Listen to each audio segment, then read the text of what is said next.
Hey guys, how are you? Ishai Breslauer, your host of the CRE SharkEye Show, where we discuss commercial real estate. Today we have Jamie Stadtmauer, and it's a privilege. I'll tell you why. First of all, Jamie, thank you for being with us. I appreciate your time. Of course. And I'll tell you guys why Jamie is so interesting and why he's so. Meaning, for a while, I wanted a guy who is not necessarily the owner of the business or stuff like that. But, in commercial real estate, you have movers and shakers within companies that make things happen. And Jamie is exactly that. And with he's a very, very interesting career path. There's a lot to learn from and a lot to discuss because he's in the front end of acquisitions. Let's start with that. But before we get to that, we'll discuss his career and how he started and all these interesting things, all these beautiful nuggets that he has to give us. But beforehand, Jamie, if you could please introduce yourself a little bit. Tell us what you do today.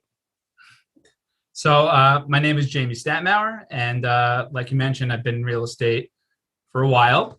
What I do today is I'm with a company called Agora, and we basically do investment management software. So we try to help real estate GPs who have lots of investors, and many of these companies still use spreadsheets and individual emails, a lot of manual ways of keeping track and communicating with them.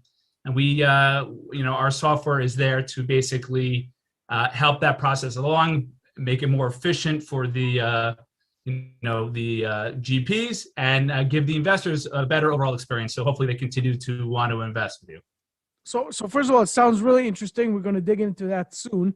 But you know what? Beforehand, let me just make my phone, keep my phone quiet for a second. But here's what I want. I want to hear how you got into this. How did you get into this world of commercial real estate?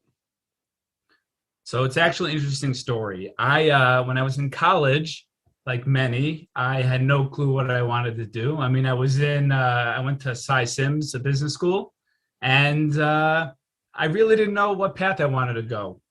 So I ended up majoring in MIS, which is like computers. And I figured no matter what I end up doing, it's going to be a valuable tool. And what I ended up doing is I like any good college kid, I went to go get a summer internship. And during this internship, the internship was for computers, MIS. But it was for a real estate company. And what they did is every single Thursday, they had a property management meeting, 7:30 a.m. The whole company came, a huge meeting, and they would rotate. Each week, you would have a different property manager presenting his properties, from nuts to bolts, the physical, the accounting, every aspect of it. And part of what the summer internship program is that every intern, no matter what department you're in, was in these property management meetings. So for me, like I said, I happened to have been in a real estate company. I didn't know what I wanted to do. And as soon as I started seeing these presentations and learning about real estate, and I really just fell in love with it. And that was the beginning. And from there, I've been touching real estate for the past almost 20 years. That's amazing. And this was Kushner, right? Yeah, this was Kushner. So that's amazing to get into as an intern to a big company, to have this experience of having this roundtable experience of having everyone has to present actually what they do and what type of properties, what type of processes they were actually running, and having even interns being able to express themselves. I think this is outstanding. What a beautiful culture. And so tell us, that was actually property management, right? It was not acquisitions. How did you get into the acquisitions world?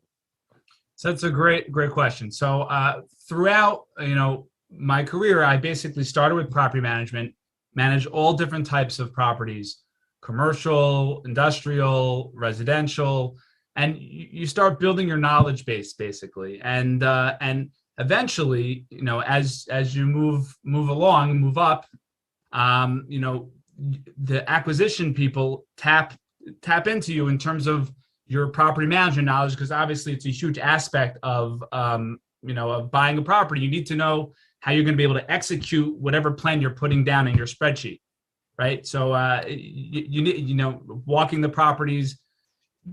I was always tapped for that, and then at a certain point, I pivoted to acquisition work, but the way I viewed it is I tried to look at it at a different lens. I looked at acquisitions from a lens of a property manager, meaning I know what it takes to run a property and how to make it successful and how to execute a plan. And maybe there's certain things that someone who's just involved with acquisitions is not going to see in a deal because they haven't actually run it themselves per se. A lot of times acquisition people spend a lot of time in the office behind spreadsheets and not as much time in the field. And let me ask you, sorry I'm stopping you, but let me ask you, I want to focus on that for a second. You saying, okay, so I saw in the field and then I went to the spreadsheets, et cetera. But that is exactly what we call the property management to asset management level. So when, let me ask you this specifically. How did you run, meaning go from the property management, from the guy who was an intern, who was running, asking, actual questions on the ground, to come to the spreadsheets, to get to the asset management level? How did that happen before you got to the acquisitions? Because that's what, obviously, that's what you're saying. That's what got you to the acquisitions. Right. No, 100%. Listen, clearly when you're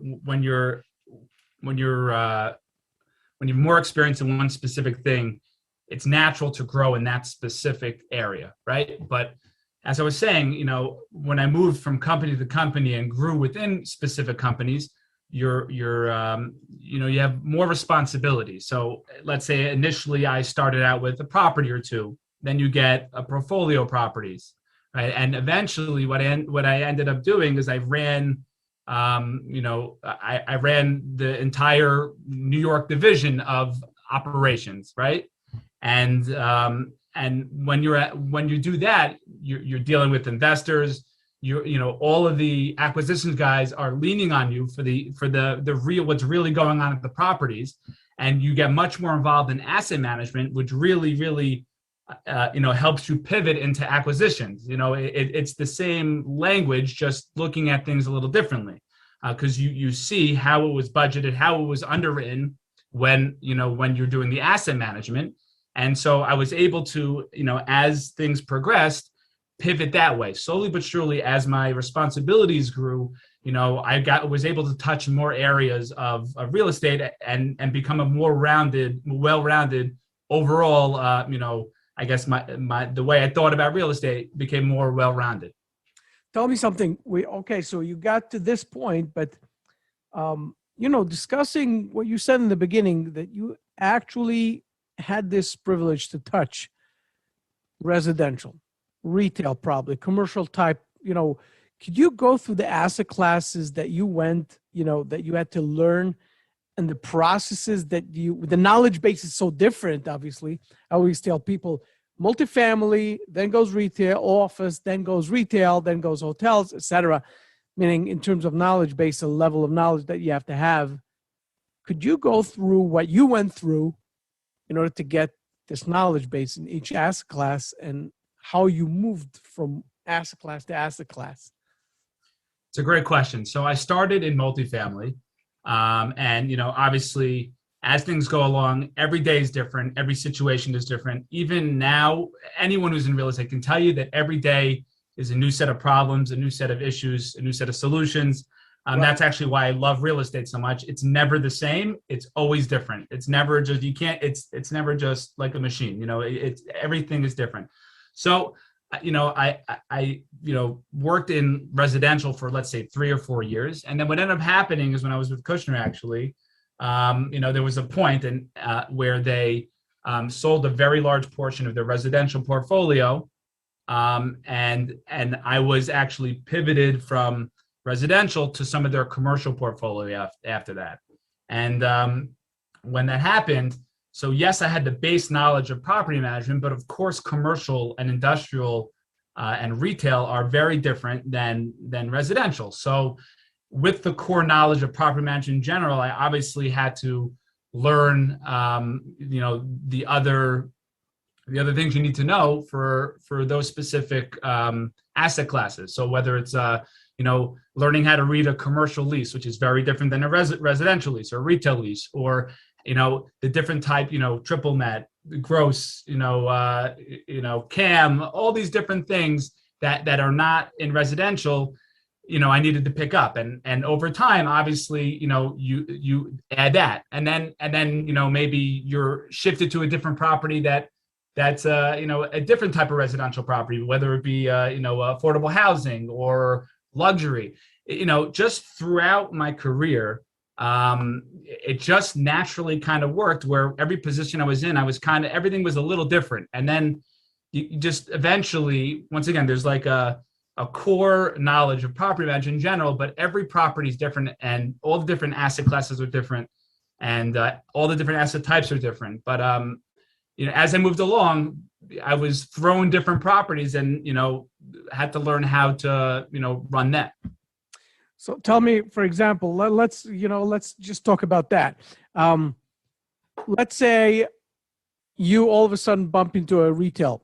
Okay, I'm just trying. Meaning, to me, it's pretty obvious, but I'm saying some people who are listening are probably asking themselves, okay, what's so different? What's so different? So let's say until now you got experience with multifamily, you went to Class A and to affordable housing, beautiful. You moved to office, but all of a sudden you bump into retail, and you're like, your bosses are telling you, okay, that's the acquisitions that we're going after right now. Get it done, analyze it, underwrite it. Right. So office obviously is different from multifamily, but now you're moving to retail. All of a sudden, boom, what happens to Jamie, how he deals with it, and what type of information is being thrown in his face.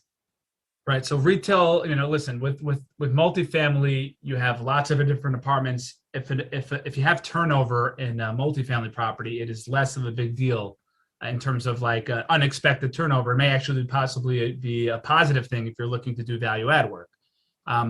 When that happens with retail, it could destroy your entire budget. So like, for example, let's say you have a company that goes out of business, is falling on hard times on a retail property, and they have, a third of the property, that specific thing. And obviously them moving out would be a huge, huge thing.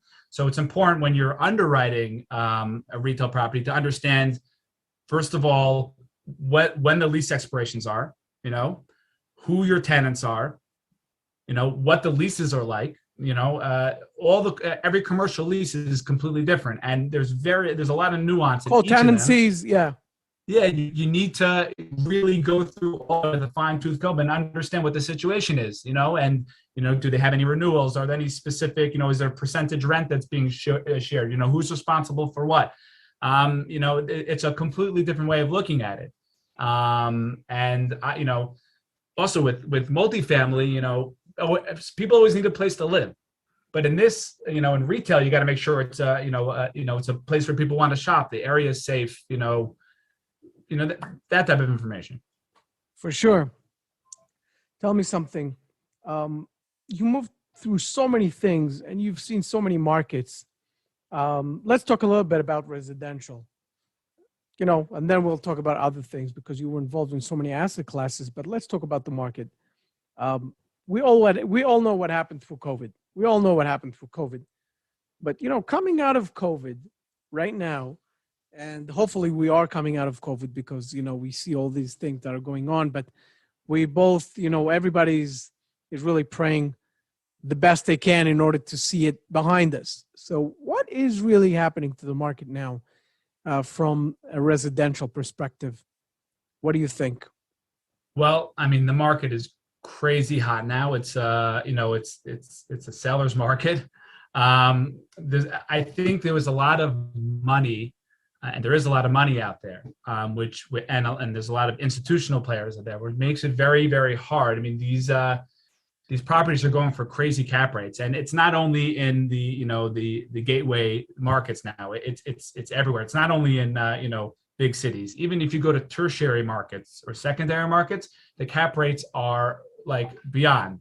And I can tell you, 3 years ago, I was looking at properties, looking at these cap rates, and I'm thinking, okay, it's got to go. The cap rates have to go up at some point. Something's got to happen. It's crazy now. And here we are 3 years later. If I would have bought back then, or what I did buy, it was, it's great in terms of the way we underwrote, right? You underwrite, the cap rates have just gone down.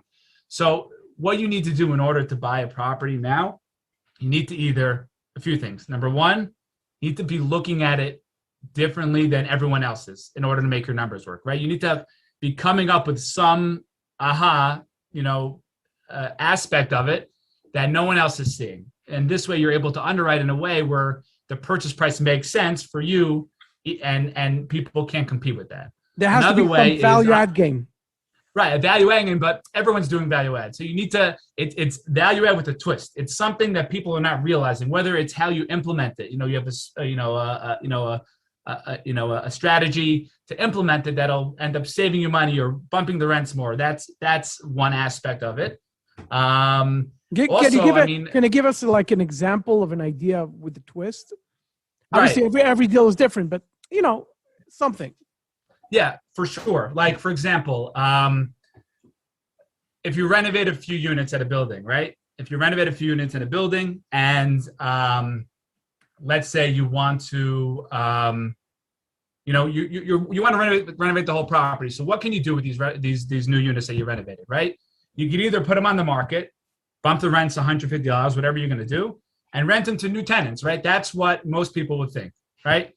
But what may be a good idea? What may be a strategy that is a little bit out of the box? Maybe you offer to transfer some of your current tenants who already pay the rent. They're familiar with you. They'd be happy with the better unit, right? Willing to pay the rent. And then what do? You get another empty unit that you could then go ahead and renovate and do the same thing. You say you increase the amount of units that you're able to apply your value add strategy to, but at the same time, you're able to, fill up these units with people who are paying more rent. That's just one example. Yeah. That you have additional income. There's so much, especially on these value add deals. You have to just look at opportunities on additional income. A lot of times, the previous landlord hasn't really explored all the options. Maybe they're not, charging for rubs or not charging for rubs in the best way that they can. Or maybe there's another amenity that people would be happy to pay that no one else considered. Maybe it's dropping in a fitness center, pre-mod fitness center, in a way that people thought it couldn't be done before. And then you could add, charge an amenity fee. You have to look very carefully and think out of the box in this market. I think that's what you need to do. And tell me something first of all, thank you for that. That's a few great nuggets here. Here's a question. Obviously we know locations are different one another, especially today. Post-pandemic New York is not pre-pandemic New York City, especially New York City. But there are some voices and noises today that New York City is coming back. Obviously, within the tri-state area, and I'm talking about New York now, I'm going to talk about the rest of the country in a second, but let's focus on New York for a second, because you're familiar with that market. So the question is, in terms of the differences between the areas within the tri-state areas, however, let's focus for a second on New York City specifically, because some people say that it's coming back. Is it really coming back? Well, just 3 months ago, we spoke about valuations are going to crash, things are going to happen, forbearance is going to end. Where are we today, in your opinion? So listen, there's no question that it's a little tough now in New York. There's a lot of, I've run buildings in New York for a while. There's a New York City, running buildings in New York City and running buildings anywhere else in America, in my opinion, are completely different. It's like a whole other animal. There's laws and regulations that you need to understand really, really well when buying and when running a property in New York. I think, listen, New York is a great place, and I think in the future, things will go up again. So as long as you understand, what you're buying and how you're buying it and what the plan is in terms of how long you plan on holding it and whatnot, I think there is still opportunity in New York a lot, and I think it will in the future go up.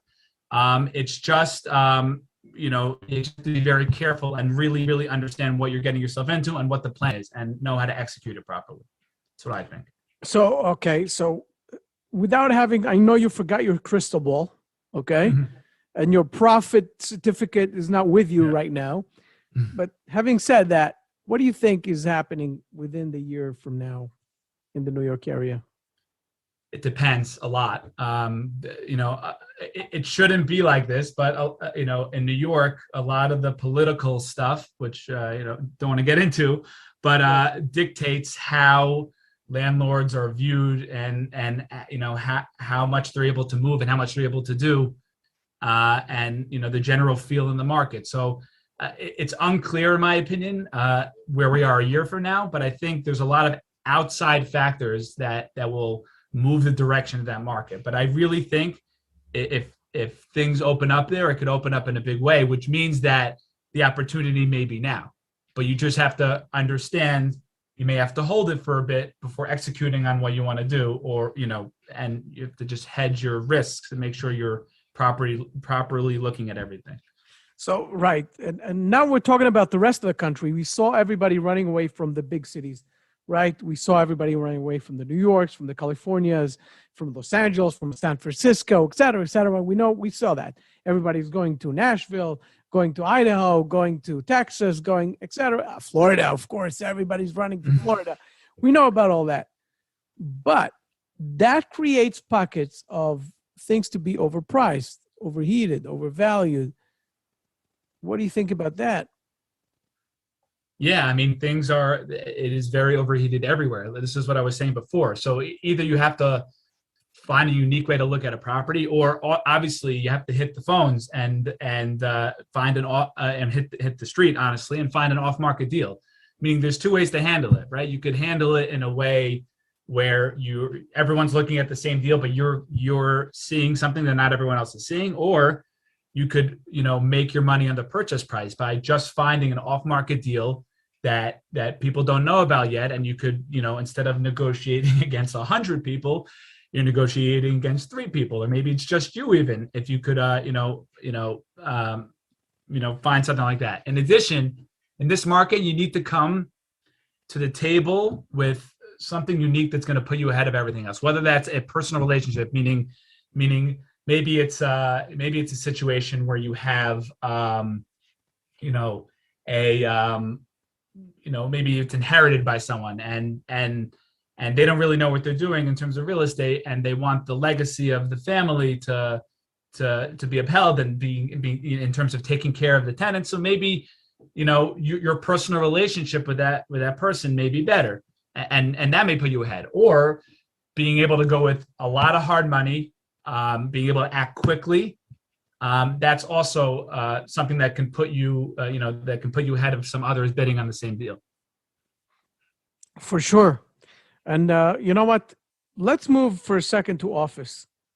This is one of the most mind-boggling asset classes that right now, everybody knows the discussion of everybody. People move to homes. Obviously, those who got out of the big cities and bought a big house, whether it's Long Island or they just moved all the way to, who knows, Boise, Idaho. They moved because they can actually work from home, and they realized we can do it. It's easier. It's much more affordable. Quality of life is much higher. Very nice. But when it comes to office, office is being affected by all these moves. And we know what's going on now, but nobody knows what will go on in the future. Office got hit, not in a way like hotels for sure went to zero, or retail 70%, was killed by 70 up to, in some places, up to 70% from the revenues that we're supposed to get to come to retail. But office was not there. Office was somewhere in the middle, but was still hurt. They still got hit. What do you think about it? Where are we going with office? So it's a good question. So office is tricky because obviously a lot of people are working remote now. But I think even now you're starting to see, although maybe people aren't going 100% back to the office every day a week, I think a lot of companies are instituting where you're going to be there a few days a week. So maybe they won't need as much space as they needed before, but I still think there's a big market for office. I think it's going to come back, honestly. And I could tell you, I mean, personally also, I mean, being away from the office, yes, it has its pluses, but also has its minuses. I mean, being able to work with a team, being present there there's a value to that. And also, I'm, it depends on the person. I'm sure a lot of people are less efficient at home and would be happy to come to the office and, be completely focused on what they're doing instead of being partially focused, but there's other stuff going on in the background where, you know what I mean? So I think office is coming back 100%. also. You just have to, once again, be careful and make sure you underwrite the deals properly in a way that you hedge your risks, For sure. So moving from that, let's talk a little bit about retail, which is one of the biggest talks today. And to talk to a guy who does acquisitions and has so much experience with every asset class pretty much, but dealt with retail. And today retail is out there with a big question. And I had actually, I think that you saw, my interview with Shlomo Chap also about the new retail, the new types and et cetera. And, correlating it with industrial, some people say it's overheated also. And still many people are running after industrial. Can you talk about this whole e-commerce revolution, how it affects retail in terms of the tenant mix, in terms of their locations, in terms of their types of revenues, the types of businesses that will be opened or not? What are we looking at? So first of all, you need to be careful what your tenant mix is. You got to make sure, in my opinion, that you have a nice mix where it's not one specific area of retail where if something changes in that market or they go under because of e-commerce, your whole property sinks. Listen, there are a lot of companies that are using e-commerce to their advantage, but are still able to maintain, a physical presence. Like, for example, I needed to get some sporting goods, right? You can't order that. You have to try on the hockey gloves, the helmet, the baseball mitt. You got to feel it in your hands. You can't order that stuff online. But in addition, this specific store we went to, they had that curbside pickup. If you want to order online, they integrated it within their physical stores so that they don't lose that market per se if you want to order online. But for everyone like me who wants to go into the store and actually touch and feel what I'm buying, because for this specific thing, then it's Walmart does the same thing, right? They have a physical presence, but they're also huge online, and so you have to just pick make sure your tenant mix is the right mix, and companies that you are confident are going to survive, given today's e-commerce environment, and you just have to be careful with your tenants. Do a lot of research and check out the leases and yeah. And industrial within that conversation. So industrial warehouses, there's so much demand for that now. I mean, it goes along with what we were saying before, e-commerce, right? Amazon, all these companies that are doing a lot of business online, they need to keep their stuff somewhere, right? So warehouse and industrial stuff is sort of, it's crazy there's a lot of interesting opportunities in that specific asset type.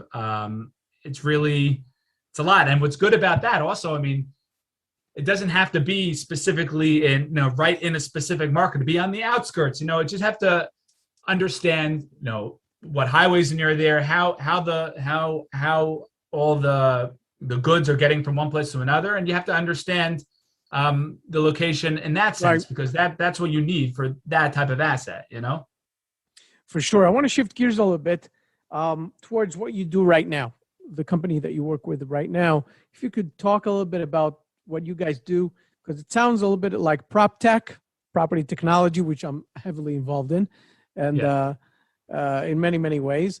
How'd you get into this? Because I always love to ask people who are in real estate, because for us, moving towards technology, especially real estate people, it's like a guy going to the woods.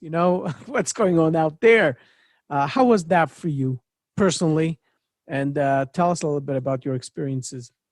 Right. So it was great, actually. So being in real estate, and this also, real estate has moved a little bit slower than the rest of the planet in terms of technology. And Yes. for some reason, it seems to always be like that in real estate.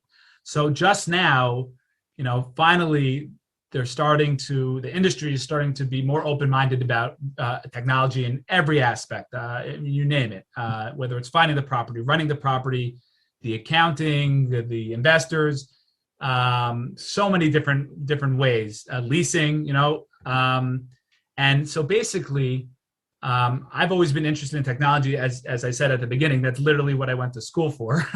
And real estate, I love real estate, and I know real estate. And specifically, this company, what we have is a solution for GPs who are dealing with lots of investors. And being in the industry, I've literally been on the other side. I felt the need for why we need something like this, because I've been the guy who every quarter, all of my investors call me. No one knows how much money they have invested in what property, how much money they had, what they made last week. And you have to go search for all this. You're fielding all these calls, all the while trying to get out the distributions and the reporting. And with a solution such as ours, you basically have everything at your fingertips. The investors have a transparent view of everything that's going on. All they have to do is log in and they see exactly where they stand. So they don't need to call you every 3 months. They see exactly what's going on. And in terms of what you need to do on the reporting and the distribution side, we it cuts the work in half, and it's really very efficient. There's less room for error, which, when you send out distributions, how many times do you check the spreadsheet and review it again and again and again? Because you don't want $1 million to go to the wrong person. So, our software, cuts down on that repetitiveness in order to make sure you're not making a mistake. It really makes it a lot easier. And it actually, in terms of how I got involved, the opportunity fell in my lap. I was approached by one of the investors of this company who knew my background. And basically, I dipped my toe in the water for a little bit just to see what it was about. And really, it's a great company, an amazing solution, and there's such a need out there. And there's so many people in the industry, huge companies and small companies that do stuff old-fashioned. The way with the spreadsheets and just do it manually when there's a solution out there that could just help streamline everything and make it much more efficient. So. That's it. And also I get to talk to people about real estate all day. I mean, I speak to It's amazing. everyone. It's great. I love it.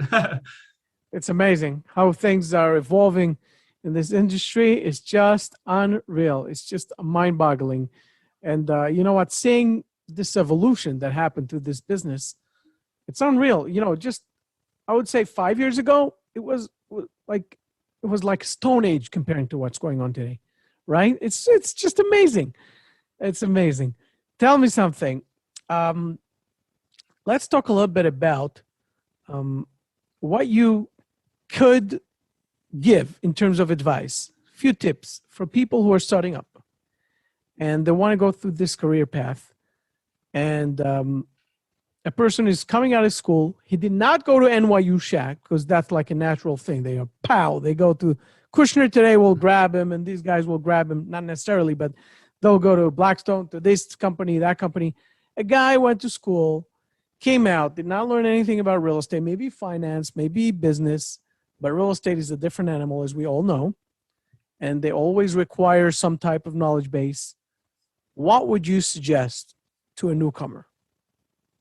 It's a great question. I've actually been asked this a bunch because, people always ask, how do I get into the industry? Meaning, I always, by the way, I always tell them, just take my course. I have a course for beginners. But regardless, I'm asking the guy with experience, who actually went through it, what is your take? Because you can't have two people saying the same thing. So I want to hear your take. Right. So number one is you need to educate yourself. There's so much out there, like you just mentioned. There's so much out there. You have to just continuously be learning, whether it's online courses or coaching or reading articles on real estate websites, and just understand.